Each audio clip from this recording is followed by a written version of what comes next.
Okay, so I am here with Kenneth Anderlitch, and he's joining me from a Starbucks parking lot. I'm live from my living room, so I will warn you, one of my cats may jump into the frame because he tends to get weird when I'm on Zoom calls, so might see him. So, oh my God. And then the other one may come out and cry just because he thinks it's time to be fed. So anyway, That's yeah. the problem. I'm a weird cat lady, but anyway, my goodness. Um, I'm really excited to talk to you. I Somebody told me about what you were doing, I guess before you were doing it, and then I was starting to follow your, journey, and I was like, oh my God, this is incredible. Um, okay, so let's just talk about what you just accomplished. How long did it take you? How far did you go? We're still trying to. So because my Garmin is kind of it's a Phoenix 5. Have I didn't really get a good timing on exactly because we didn't do it continuously. I did day by day on the Garmin, so we need Right. to collaborate all days together. But 19 days, Okay. and the basic math of everything, it ranged between 840 to 850 miles or so within Ooh, 19. So yeah, that's I'll crunch those numbers and try. I'm not good at math, so I'll have to use a it calculator. was it was an average of 45 miles. There was a couple of days where I either pushed a little bit more Mhm. or less. I think on the weekends, like specifically Sundays, I would probably knock it down to a 50K. Oh, Uh, just my Yeah, that was like, I've seen other people who've done these long runs before, and what they would do is somehow use one day as a break to kind of cut things short Mhm. and kind of use it as a way. And it's still an extensive amount of miles, but they would use it as more of like specifically focused on recovery right after that run, heavier recovery than what usually it is. Mhm. uh, get ready for the next following set of days or whatever that may look like. And so I kind of did the same thing. I would just I use Sundays as a way to knock it down about 30 miles or so, and then kind of set forth on like recovery specific parts of my body that may have been aching or ticking throughout the week. And so yeah. Yeah, wow. And explain what the reason for this, not just because you're kind of crazy, but there's a reason for this. So Yeah. let's talk about that. So there's a nonprofit called Pay It Forward, and they have 7 years ago I went through them, and I would say about maybe 6 years ago. Um, I kind of grew up from that program, but they helped me for a solid year of resources, from recovery coaches to bus passes to just Wow. getting sober living, and that sort of thing. And so from there, I kind of was able to have that little help uh, to begin my recovery, my time in recovery, because this is my first time in recovery. I didn't know exactly how to do things, and that's how I treated my recovery, was that I didn't know how to. I needed every help and every resource that the city could provide for me, and because I just didn't know that there's places like this that were willing to dish out all the all the things that somebody like myself might need at the time. I got sober when I was 27. Okay. I'm 34. I was I'm going to ask you. Yeah. Okay. at That's 7 sober now, but the only way I was able to get sober was through prison and jails and to lock me up. Yeah, I was locked up for 5.5 years of my 20s. yeah. So that was the only way I can stay sober, is if you were to literally lock me up and throw away the key. Um, so in this sort of sense, when I had that first week of sobriety, I wanted to treat it like gold, like it was the best thing that could have happened to me. And I still to this day continue to do that, because if not with recovery, I probably wouldn't be sitting here in my car, uh, talking to you. on a cell phone that probably I wouldn't have been able to afford in the first place because I was too busy, spending my money on other things, Yeah. and so that was, I mean, and I think about that even to this day. It's like, like how far along I've been in my recovery, yet my mental state is still, be appreciative of what I have today, and what here today. Okay. That's incredible. And congratulations. I mean, I know that this is funny. I talked to someone last week who was a recovering alcoholic, and yeah, I don't know if this is a theme or something. I mean, I know that there are a number of ultra runners that are in recovery, and the running helps. Is that how you got into the running?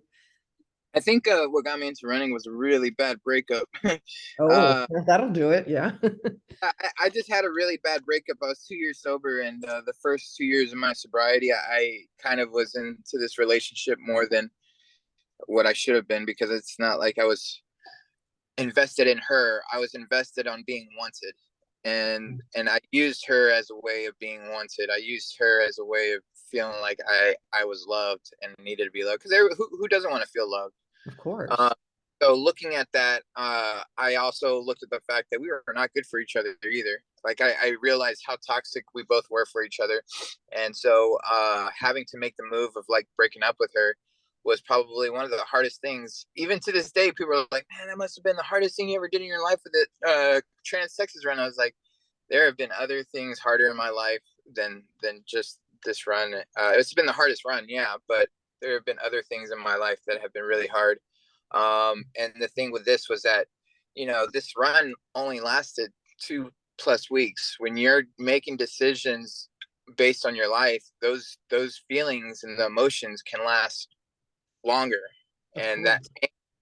that pain can, last an extended amount of time after making it. And that was one of the things I had to deal with this breakup, was that I had to make the choice of being like, if I continue in this relationship, I'm going to probably end up drinking, right? I'm going to probably end up going back out drinking because I'm not happy, right? If I'm not happy in my sobriety, if I'm not happy, I'm going to find a solution. And my solution is usually going back to drinking again, back to using. So it's something that will help me feel good about Yeah. myself. Right. And Um, how long were you two together? we were together about a year and a half, give Okay. or take. And it was a very weird relationship, because it was the first and last time I've ever used a dating app. So yeah, I never used a dating app. I got on Tinder. I found out what a Tinder was, and I got on it. And I found her. When we saw each other, and it was definitely like, she was just, I think she was like 19 or 20 at the time, and I was like 27, and then it was like just a little age gap. Not saying that age gap really means anything, but just that sort of sense was just that, like, okay, like great, like this is like, what I know is like I date a pretty girl, and then of course like things should work out. Little did I know, it's like, of course, like I'm very early in my sobriety, so I didn't know how to deal with my emotions sober. Of course, then, she's very young in her age, so she didn't know how to deal with her emotions. And so it's like, it was like as if you just had two very uh, lost children kind of trying to figure themselves out while trying to maintain some sort of bond, which wasn't there in the first place. Oh, that's yeah. Yeah, when we broke up, I found running. But running kind of like, when you break up from a toxic relationship, doesn't mean that your toxicity leaves the body, right? So I Yeah. was very like, i would I would check her Facebook all the time and see if she was dating anybody, and I would, do this stupid stuff. And then I was like, and then I was like, man, I need to change. So I tried to change by just quitting cigarettes, right? And so I quit cigarettes for a week or two, and then now I'm just mad and super single, right? And so I just don't have cigarettes, and I don't have a girlfriend. And so running helped. I saw a friend of mine find a route, and I was like, I looked over his shoulder, and he was telling me like, I'm gonna train for this race, and I got this route downtown. And I was like, well, I mean, I live downtown in San Antonio, so I could do that. And Mhm. I I got up in the morning. I don't know why I didn't. I usually don't get up in the morning like that. And I got up in the morning, followed him along 6 miles, and the only thing I was worried about was him dropping me. Like I didn't want to get lost in the city because I didn't know how to get myself back. And so he, it was as if like during that 6 miles, and it took like almost an hour, but during that 6 miles, it was as if I wasn't having to think about this relationship. I wasn't having to think about her, or getting dropped, or having to check her Facebook. I was The only thing I was worried about was not dying out there. So That's important. Yeah. So, are you from San Antonio? Yeah. yeah, I am funny. I'm from well, I started off in Alamo Heights, and then my mom Okay. moved up to Madison area, Okay. northeast area, and so but we've kind of moved all over the city. So yeah. Okay. And you say you're downtown now? Yeah, I live actually in the west side. I live over by Woodlawn. So Oh yeah, yeah. That's beautiful over there. Yeah, yeah. Deco district and all that. Yeah. Yeah. I live in Highland Park, so yeah, it's kind of on the other side. yeah. I like it over here though. Yeah, it's cool. I mean, I'm not from here either, but like still. So anyway, hey, let's back up just a little bit. I feel like I'm going forward and backward in time, so just just bear with me on that if you can. One thing I think I saw something. I think you might have gotten interviewed by KSAT right after you finished your run, and I think one of the things that you talked about was that the addiction runs in your family, or your mom uh, suffered. Yeah. Um, well, I think both parts of my family, my mom and my dad, have touched through or dealt with some sort of addiction in some level. I don't know if they can ever admit like, oh yeah, I'm an addict or I'm an alcoholic. My mom never flat out said, and that's one of the first things that you have to do to come to admit. And so, but like I think if I really look back on it, my mom did the best that she possibly could as a mother, right? It's not like she was getting up in the morning, she was like, F these kids, I'm gonna go get messed up. It was just the fact of like the lack of education, the lack of knowledge, the lack of resources, the lack of accountability that had to have happened within that family in order to shed some light on like possibly like, oh, like maybe we should like have that talk, right? It's more of like, oh, it's just your mother, she forgets to take too many medications, or she takes too many, or whatever the case is. And so that was something that we were all used to. Plus she was always in and out of the hospital because she's had different kind of health issues. With my dad has mental health issues himself. Mm, So since he was a kid, and he was adopted, so and what I was told was that even his parents had issues with like addiction and mental stuff. health. Yeah, and so but and I think just the fact that like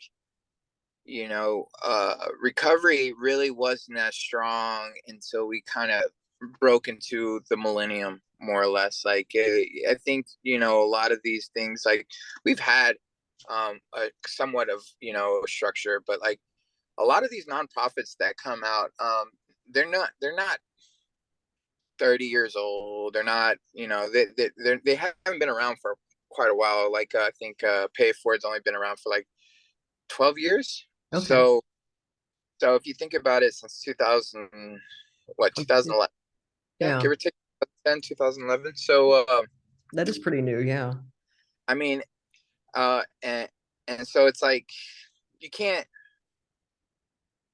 It's just a matter of with time goes. I mean, in a progressive manner, will the word of like Pay It Forward be a little bit more, not a household name, I want to say more or less like uh where people can now know like, okay, like I have a loved one now, right? And they just got a rehab, they just got a jail, they may get to a point where they're not sure exactly where they want to go, and like let's make sure that we find a safe, sober living environment, because they can't be here at the house because I don't know what to do with them, right? I don't know what kind of accountability I can have with them, but maybe we can find somewhere where we can place them, where the accountability is there, probably some structure, something that can possibly help somebody get their life together. And so I'm hoping that that continues to move forward in this future, especially now with, just a crazy, just, with fentanyl and all this other crazy stuff been going on, and so many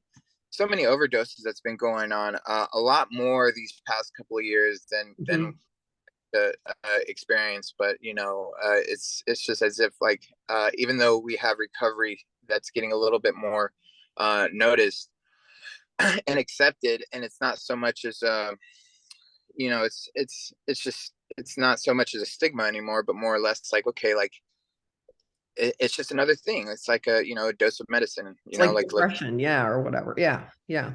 It's like, I mean, well, yeah. I mean, well, I mean, I have depression, so that's why I, throw that yeah. out there, just because it's like, yeah, and it took me a long time before I could, agree to take antidepressants, just because I felt like that kind of saved my life. So, I mean, but it's still kind of embarrassing to talk about, but I'm not ashamed, but so I can kind of relate to this. I think with me too. I mean, like, even it took me about almost 5 years into my sobriety before I can finally admit, like, maybe I might need some therapy as well, right? Like, I always thought, like, I just need to do more 12 step. I just need to do more, go to more meetings, or I need to talk to my sponsor more, or whatever. And it's like, how about talk to somebody who might have a little bit more clinical clarity on something. Sorry about that. Clinical clarity on something like that can probably, you know, break down a little bit more of what your behaviors are, maybe possibly even your perceptions on things, right? Like, because I've already had that, I'm already kind of instilled in the 12 step, but like, why not try something new that might possibly help me kind of get out of that funk, right? So, Mhm. yeah, I think I deal with my share of depression as well. I mean, I think seasonal depression for me goes it goes heavy. Could be bad this week. But probably why I do these stupid runs in the middle of the winter, anyways. But no, but yeah, I mean, like, I can even say that I can do big runs like this, and sometimes it doesn't feel like I've accomplished anything, because it's like as if, like, I'm numb to the fact that, like, I like, sometimes it doesn't always feel like it's sunk in. Mhm. I feel gratitude sets in place when I do these runs, but not so much as after the fact. And so that was, um, Like a uh, letdown. yeah, like, I'll be in the pain cave. I'll be, hurting so much, and in this, I'll be on the most quietest roads, and nobody will see it, and I will be in complete gratitude of the fact that I've had this opportunity to serve. But then when it's all done and said, people are like, "You must be so happy, like, you're glad," and I am. Trust me, like, my legs are probably happier than I am. But but I had it in my mind that it was gonna be like this, like, the movie Rudy, where, like, he finally plays the game and stuff like that, and everybody's cheering and all this stuff. Like, no, I got it done, and it was kind of like, okay, great. Like, now Now let's what? go to the Yeah. next thing. So it's like, but I am completely grateful that I was able to not only serve and educate and communicate and have that, communication with other people, and be able to meet new people and new experiences, and get to another level of running. But also at the same time, it's like, okay, like, sometimes I felt like it was a task. Like, okay, now what's the next thing I need to do? Like you said, like, what's the next thing I need to do? Mhm. So, and I think, well, school is obviously the next thing I need to do. So Oh, yeah. I have a couple of years left for my BSW. Yeah. I'm sorry, were you studying? I just finished Alamo Colleges. I was supposed to do the spring semester for Texas State, but because of this run, not to blame this run, I had plenty of time to register for school. I just kind of, like, of course, I procrastinate. So, and so, yeah, I just basically have to register for Texas State, and then register for their BSW online program. Oh, okay. So that's what you're going to do. Okay, that's awesome. That's awesome. So, well, good luck with that. Yeah. I mean, well, there's always time for school, but as somebody Yeah. who teaches. Oh, you teach? Yeah, Awesome. I teach at A&M San Antonio. I'm an ex-journalist, and I teach journalism, and I'm the advisor for the student magazine there. So, um Yeah. So anyway, yeah. So yeah. So you're never too late, and never go get a PhD just because you can't find a job. Okay. I'm always talking to my student. Well, I don't have a PhD. I mean, I wasn't even going to get a master's, but in order to teach, I had to have one. So I went to grad school 20 years ago. And Okay. yeah, so I've got like two careers, so it's kind of cool, but anyway, I don't know where I was going. Oh, I know. Yeah. Cause sometimes my students will say, I don't know, I can't find a job. I think I'm going to go get a master's. I'm like, oh my God, why? You don't need to go into debt, and I was very fortunate because I was able to get what they call an assistantship where I student taught and it paid my tuition. So, um, that was great. So I didn't have student loan debt. I mean, I got everything else, but still. But so how long do you think that program will take? So I already have the credits for the like to like I guess go into my last 2 years for my BSW, Uh-huh. and then UTSA Masters would be a dream, right? Because it's in San Antonio, Sure. and the campus is right next to my work, which is Haven for Hope. So Okay. that would be ideal. Oh, Now that's not a promise to me though, and so I'm very adaptive towards whatever is handed to me. As you know, as anybody who either has, obviously myself, has been either raised poor or has gone through addiction and alcoholism. I go into survival mode, so whatever is given to me, I adapt to it, and then I'll take what I can get, and then I'll run with it, basically. And I think that's just kind of my MO, is that, not, I'm expecting to not get what I want or what I deserve, but more or less like I will be happy with whatever's given to me at a very convenient price, and then kind of go from there. yeah. uh, but yeah, I mean, like I did fairly well with Alamo colleges. It was kind of, I work as a supervisor at Haven for Hope, which is one of, United States biggest homeless shelters, and so Yeah. um, my to see other social workers work there and to hear stories from different departments and different entities and just different places, like even with CPS. I think I have a calling with something like that. I mean, like, even though, yeah, I mean, I feel like I think my anthropologist teacher told me once, she was like, why do you want to do it? And I was like, well, I want to work with, people like myself, like felons, and I want to work with alcoholics, and I want to work with homelessness. And she was like, nah, see, you're already coming about it the wrong way. If you want to do that, you're already coming in a place of like bias, right? Like, Oh, yeah, like you're not going to be much use for them. You're not going to be very conducive or constructive for them if you're only wanting to work with them because, like, let's say that like something happens to them. Well, you sympathize for them, but you're not really going to, like, you're oh, going to be too much on their side and not so much on, like, where's the accountability behind that. And she's like, you need to look at the fact that when you apply to be a social worker, you need to be a tool for your community, as that may look like. Or she's like, I don't mean to, like, label you as a tool. She meant, like, in a way of, like, and I thought about that for a good bit, and I now I understand, like, what she meant. Like, as a social worker, there's a, like, a sense of, like, having that purpose and serving a purpose as a social worker, and I think that's kind of what this run was. hmm. I had the means to be able to not only commit to running across Texas no matter what, and bring in awareness. I don't like posting so much on social media. Like, I mean, like, I don't like posting so much in my life, but when something like this happens, I figured that, like, everybody wants to know what the progressiveness is and how Sure. things by day by day by day. And I think that's what the attraction was towards some of this, was just the fact that, like, a little piece of my story from my recovery to what Pay It Forward does, to part of what this run was about, and just the transparency behind all this, and that it wasn't, it's just, it was more or less like, I think that's kind of what I want to do as my social work.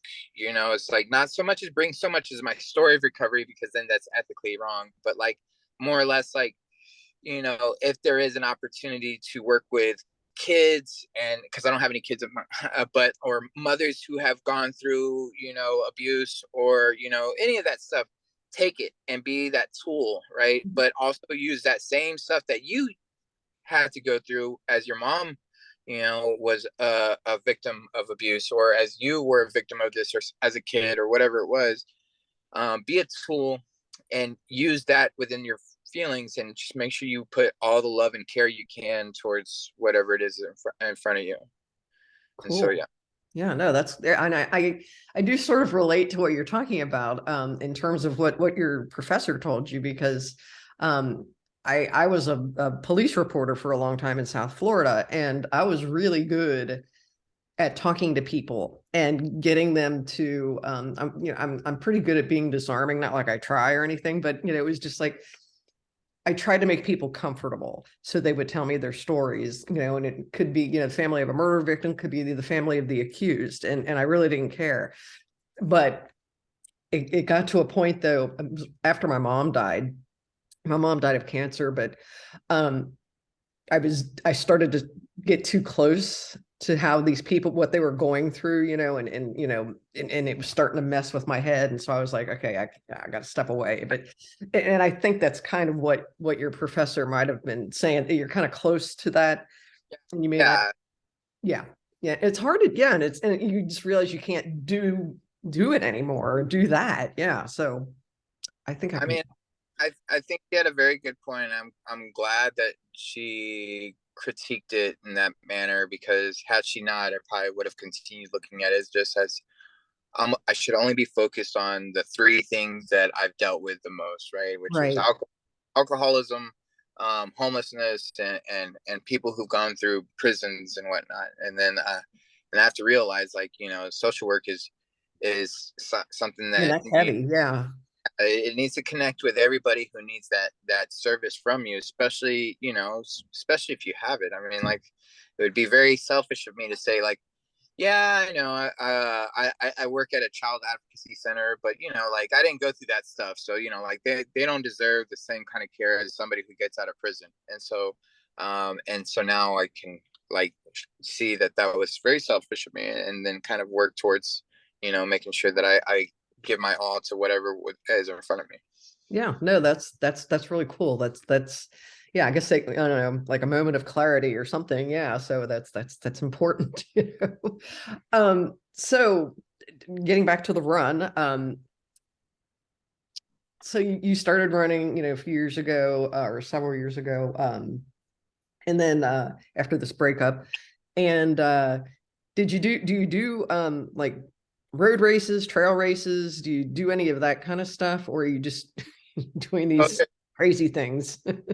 Well, the first time, so the first month I started running, um, I saw a buddy of mine, and he was running 100K, and he asked me to Pacing. pace him. And of course, like, I saw him do 60 miles, and I was like, I can do that. Not 60, but I was like, I could see that 30 miles is attainable. So when I got back, I was like, I can. I mean, I've been running 10 miles every other day. I can probably do 30. And so I attempted to do 30 within my first month of running. I Oh my attempted. God. I think I only did like a marathon or something like that. I went from one end to the other, and I don't know if the watch was right or not. And then the next following couple weeks, I recovered, and then I actually did 30 miles. And of course, like, calves were messed up. I think I took some fruit with me during that 50K. You take, like, Right. peanut butter in a bag. I don't know. It was some weird stuff, but and then I would do other long runs, and I did, just so on and so forth. And but uh as time went, within my first 6 months, I was doing 100Ks, and then the first year or so I did my first 100 miler, and then 3 years into running, I believe that's when I did Cap to Coast, the 223-mile run, for Child Safe. And I think that right there kind of showed me, like, okay, like, if I can do that, like, I can almost do about anything. Even though that run was hell for me, at the time, it kind of, like, let me know, like, how much I can really push my body. And Hmm. so, you know, I waited about 2 years after Cap to Coast, and I ran 223 miles for Cap to Coast for a child advocacy center, Child Safe.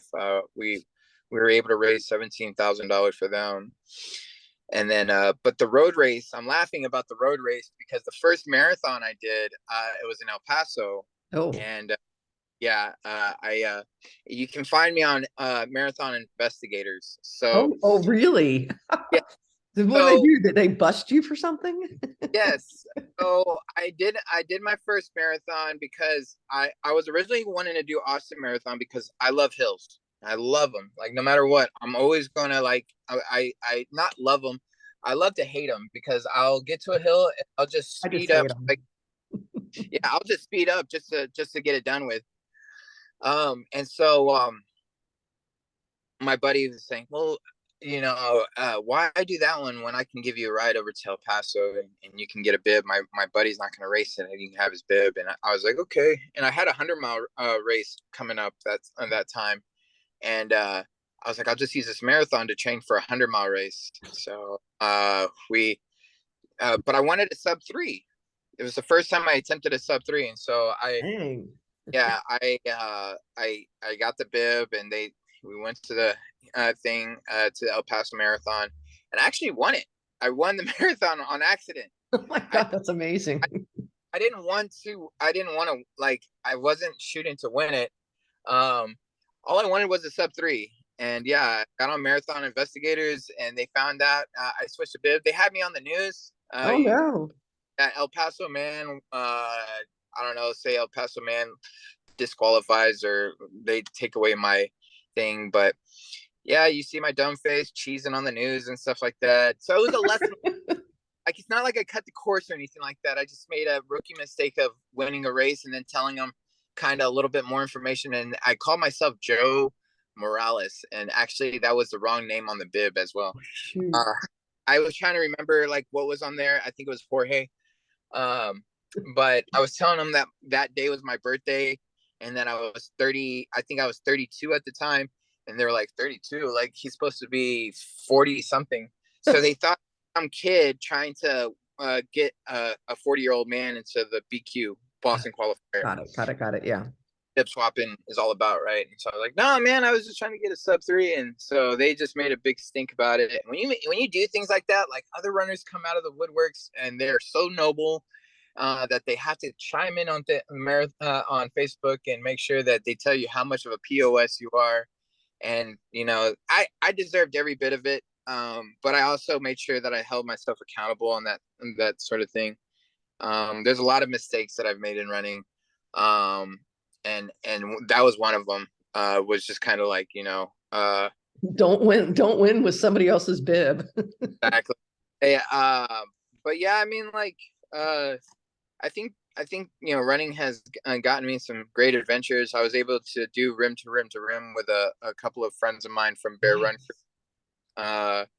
We were obviously Cap to Coast, doing some going to some great places like Mexico. I've got to race out there a couple of times. What part? Over by Monterrey. Monterey? Yeah, a lot of my friends run down there. Yeah, a lot of Bustamante. mountains. I think Bustamante. It's called Bustamante.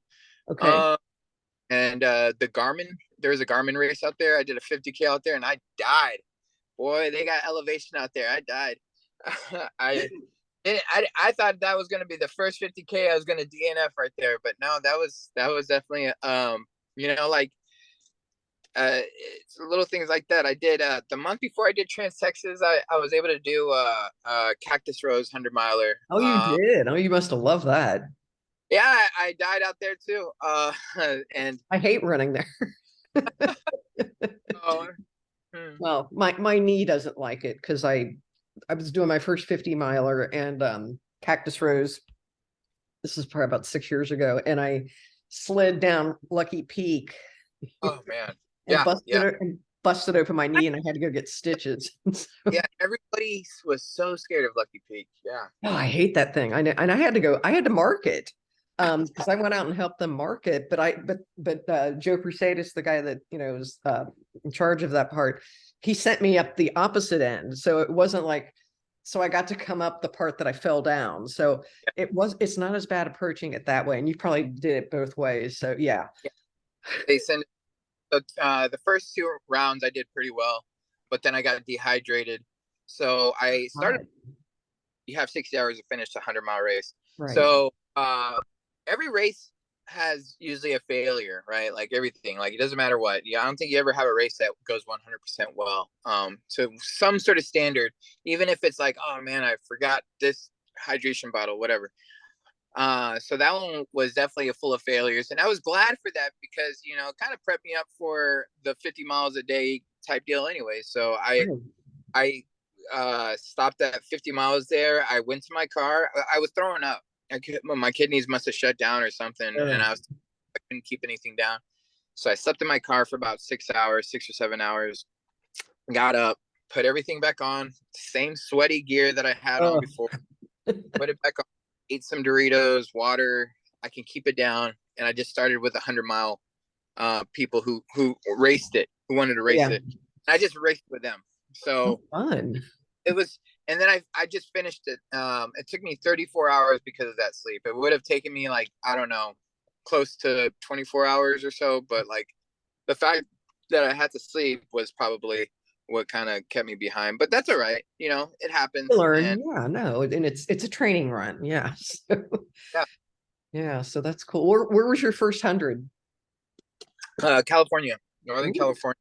It was called El Loco. And my buddy Ruel, he crewed me, and he must have been out there all day because I know he didn't see me until the 60-mile mark, and it was like kind of like one big point to point. And it was a very small race because I got second place on my first one, and but Wow. you know what? Yeah, You're pretty it was. fortunate on that. Yeah, well, I've also, like, don't get me wrong, like I've messed up so bad on other races that it's actually pretty funny. And those failures during my running career, these last 5 years, have been what have really built me up more than the ones that are successful. Because I DNF'd at a Oregon race for a 60 miler. Mhm. I got to mile like 47, or actually I got to mile 50, 51, and it was like I had like maybe a half marathon left, because it was 100K, and I was in second place, and I DNF because I freaked out, and because I was running slower. I wasn't running as fast as I was the first 40 something miles, right? And so I was like, oh man, I'm getting exhausted. So I got some nutrition that wasn't within my plan and started taking it down along with some Red Bull, and I just started throwing up all this black stuff, and I freaked out, and I let that freak out, like kind of like I let that failure or whatever happened, I let that be like, oh, that's the end of it. And I DNF'd, and I had plenty of time to finish the race. I DNF'd because I was like, I'm a failure now. I don't want to You finish. got in Like, your head. Yeah. so, those failures are mostly because of the simple fact that it's mental, right? Like, I did, Absolutely. I did the Southwest 100, and I was in peak condition, like probably some of the best condition I could have been. But also, I just got done with training for Cap to Coast, doing Cap to Coast, and then training for that race, right? And it was so clumped together, so close together. And I was dealing with a little depression because obviously it was like one of those things where it was around the holidays and stuff, and I was dealing with a little depression, and I was dealing with too much running, and I just didn't want to run anymore. And I think that mentality kind of messed with me. And when you overtrain, it's not just the body, but it's also the mind. Like you just get burnt out from running. So when the race comes, it's like, I don't even want to be here. And the fact Right. that mentality is, I don't want to do this anymore. It's like more, it's like as if like all that training was for nothing, because if you're mentally like not even there, if you're not there, my coach, Ryan Miller, he always told me and made sure to keep that locked in, is that we don't do this to get paid. This is not something that we do in order to like feel like, like whatever. Have fun with it. Like that's why we do it, is have fun. Like, why did you start running in the first place? Because it was fun. Like, and I think like now I realize, like, if I'm not coming into this to have fun, even though if there's, I don't care if there's a Western state ticket involved. I don't care if it's because, you know, whatever it is. If I'm not in this to have fun, then I'm not going to do well, right? Like the whole point of it. If I'm coming into this like as if I'm clocking in, Mm-hmm. then That's it's no, already it's yeah, done before it started, right? And so yeah, that's yeah. so. I think that's why I've stopped signing up for so many races. Because the more that you do that, it's like racing is like you got to get up at 5 a.m. to be ready by 6 a.m. Like that's a job for me. Like Mm-hmm. I'm getting up early, so I got to be up at 5, make sure my vest is ready to go, my gear is ready to go, all that stuff. That's a job for me, right? And Mm-hmm. sometimes like doing these like runs that, you know, are just like long runs. The run I did from San Antonio to Austin, I think I got up early for that, but only because it was spring and I wanted to try to beat the sun to get out. But like still though, I still had fun with it because it was like no pressure. Like it was just like you're gonna go out there, you're gonna go the pace you want to go, you're gonna have fun, your buddy's following along with you, you're gonna just share some laughs, you're gonna share some memories, and you're gonna kick ass. Like that's but most of all you're gonna have fun. And Yeah, that's all I wanted. So, you know. cool. So, so tell me about the one that you just did. You had a bit of a crew with you. You have some good I friends. had a two crew. I had Roel and Steve with me, but Mhm. I'm gonna turn my car on because my battery's running low. But Sorry.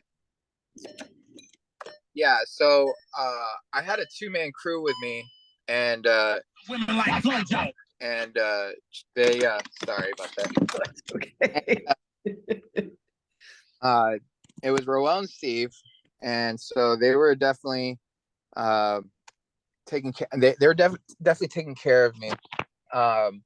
Yeah, Oh shoot, I think you just muted yourself. can Oh no, there you do. go. Oh, You got it. You're fine. sorry. That's okay. All of a sudden it was like, huh? No, you hear me now? I can.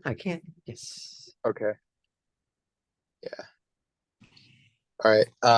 If you ever want to get a good story of two guys working together who are the odd couple, that's them, Oh, right? But like that is their story. It's not mine to tell. They worked really well to get me to where I needed to go, but they have their own story on those 19 days that we had to work together too. I think that this isn't just the story that, like, you know, I need to shed light on, but two guys who have families, who mm. have retired vets, you know, of course, like they just they're crazy athletes themselves, you know.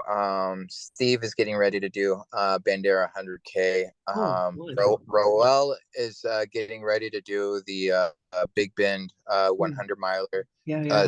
self supported.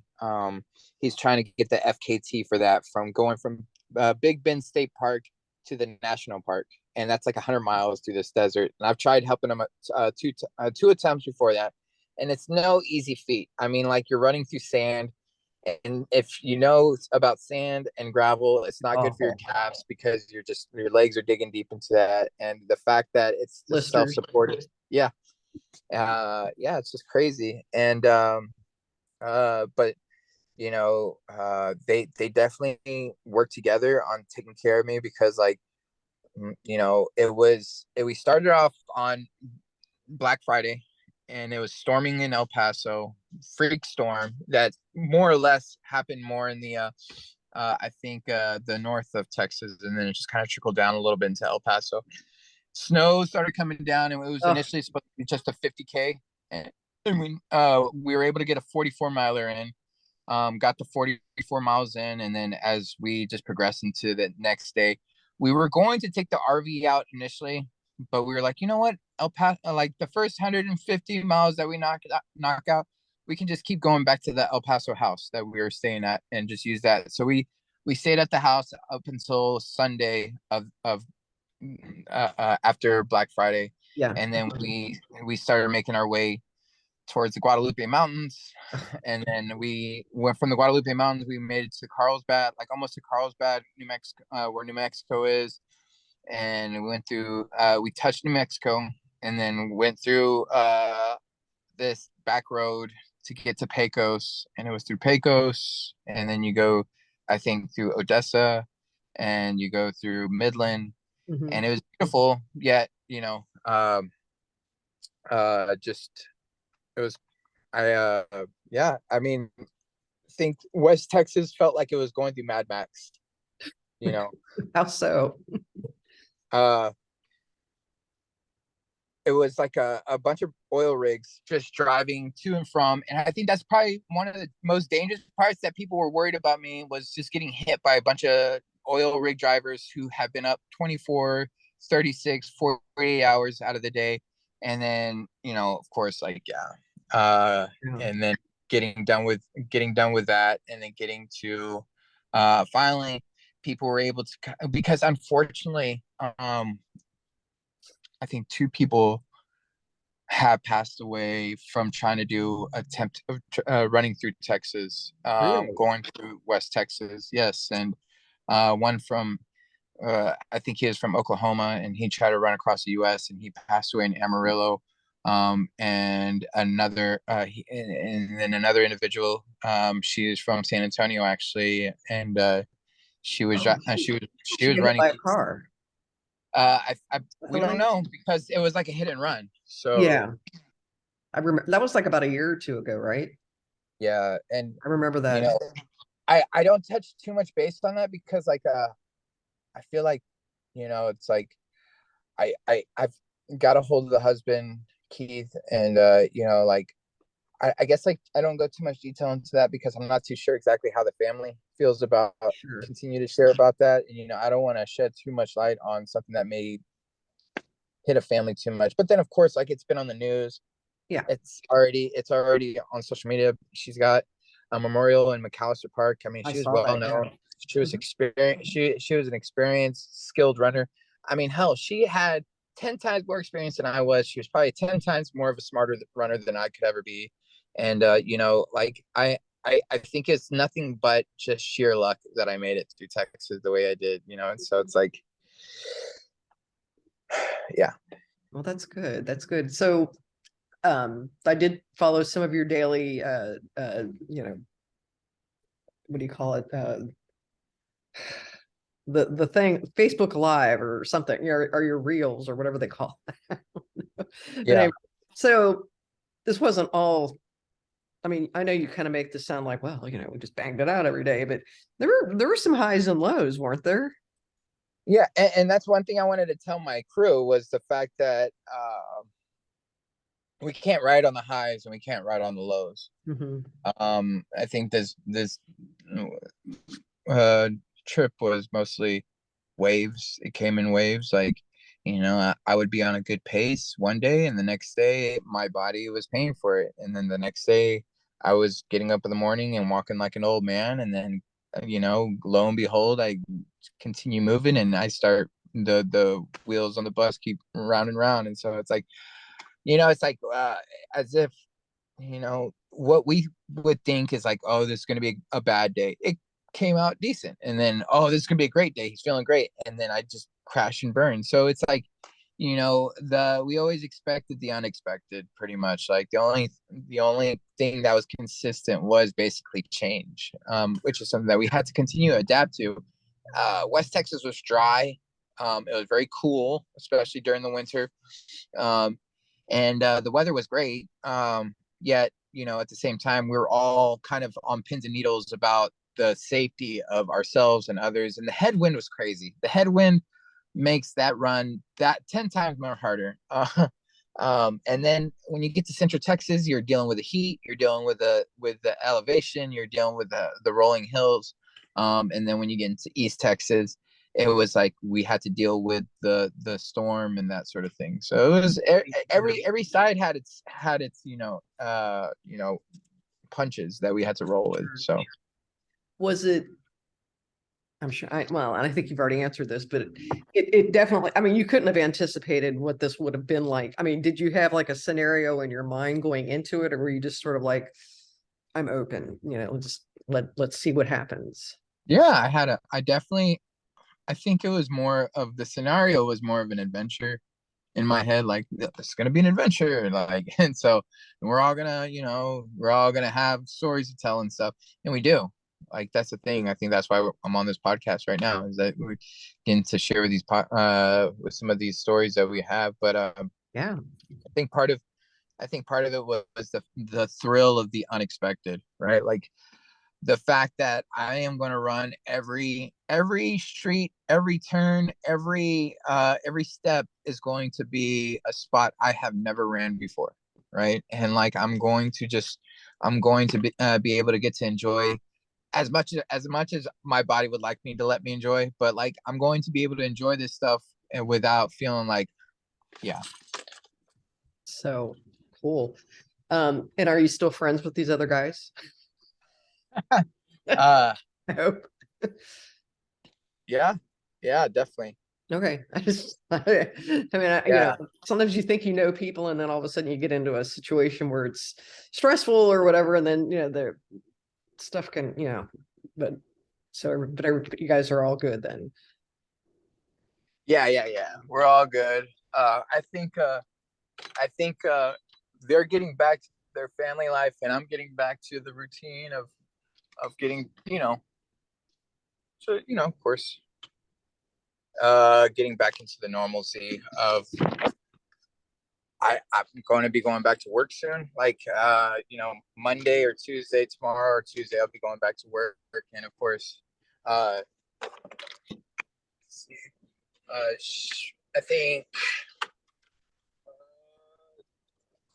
Tuesday I'll pretty much be for sure going back to work, and my work is very demanding, so I think Monday I'll be going through a lot of emails, and I think it's just the fact that like things not so much as slowing down, but more or less like catching up.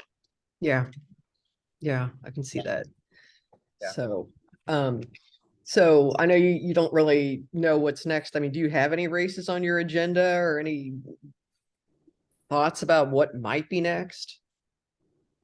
Um, no, no, not so much. If for the most part, I think race wise, like I'm not exactly sure. There's a couple races I'd like to volunteer at. Oh, Like which one? Bandera. Bandera. Oh Yeah. yeah, I'm going to be volunteering. Yeah. Yeah. So definitely kind of like be able to, sit on the sidelines and see everybody suck. So Fun. Yeah, I'm going to be yeah, actually doing a live stream at the Yaya aid station. really, the whole time. Yeah, apparently there's this outfit out of Arizona, I think, and they're going to be live streaming the 100K. And they were asking for people to volunteer. I don't know how, because I mean, you can't get phone service up there, so I'm not really sure how that's going to work. But I guess they've Yeah. got some way. But I'm going to work the aid station in the morning, and then in the afternoon I'm going to be live streaming or something. Yeah. No. No. No. So yeah, I'll be.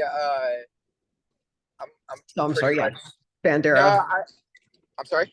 So you're going to do band. You're going to volunteer at Bandera. That's good. Yeah. Yeah. Yeah. Volunteer at Bandera.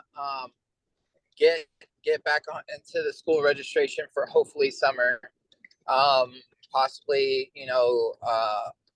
I feel like this past couple of months I haven't been able to apply myself as much as I want to work because I've just been exhausted from just the Logistics. the yeah of this whole run and stuff like that. So people are like, man, you're losing a lot of weight, and I was like, yeah, I know. They're like, you look like and it wasn't because I was running so much. It was because of I think it was just a bunch of anxiety leading up to this, and and what I meant by anxiety is like everybody just wanted me to talk about it. Like, hey, what do you think? What are you going to do for this run? What are you going to do about this? Or how? When are you going to do the run? And it's like a bunch of talk about the run, and it wasn't so much like the run actually going to happen. And so for a full month and a half, people found out about the run, which is a mistake that I've learned from before, because people have found out about long runs that I've done for a couple months, and they'll ask you, and then they'll say like, "What can I do to help?" and all this stuff. I'm like, I don't know. I'm not sure. I'm just gonna run. Like, if you want to help out, this is where the map is going to be, and if you want to come out and help, that'd be great. But if if you can't, and then they'll start throwing in other questions that you didn't really think about, and it'll become a whole point of like, yeah. Let me see. So yeah, it Please became don't have something an where, accident. Okay. yeah.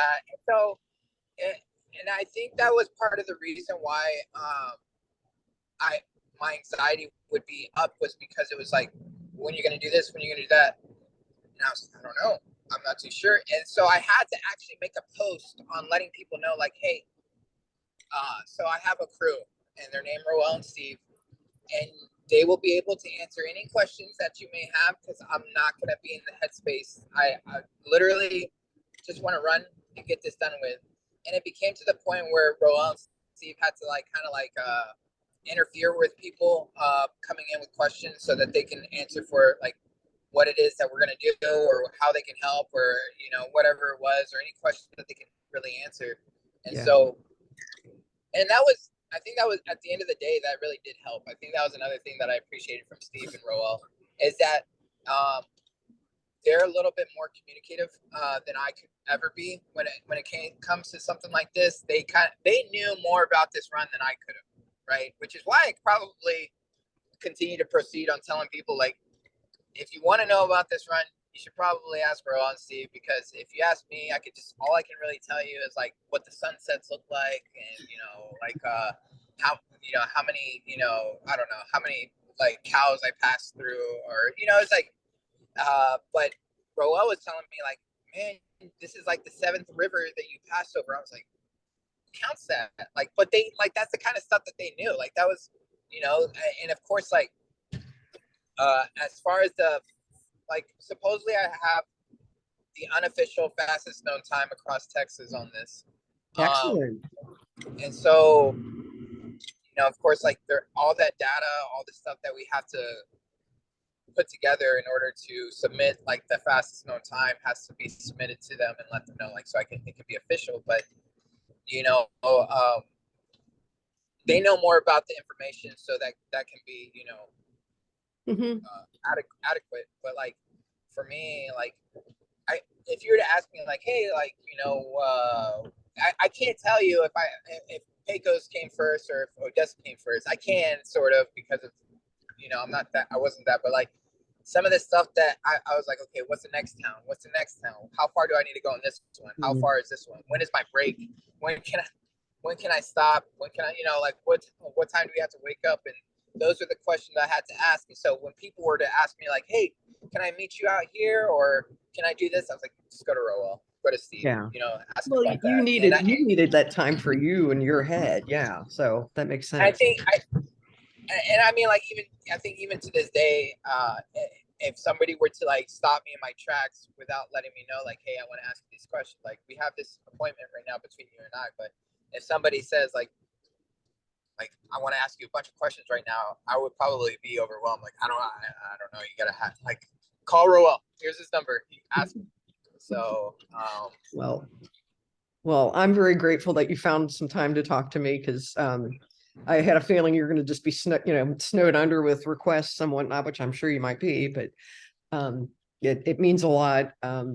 It's my podcast is very DIY, and but it's this is exactly up the alley, and I appreciate you talking to me. Is there anything else you yeah, would like yeah. to add? Because I know you're driving, and I really want you to focus. No, you're fine. No, right now, just the fact that we still have donations up. Oh yeah, I think that's what I was donations gonna are ask. still going to be going on until the mid of January, and Okay. then we'll probably take it down by then.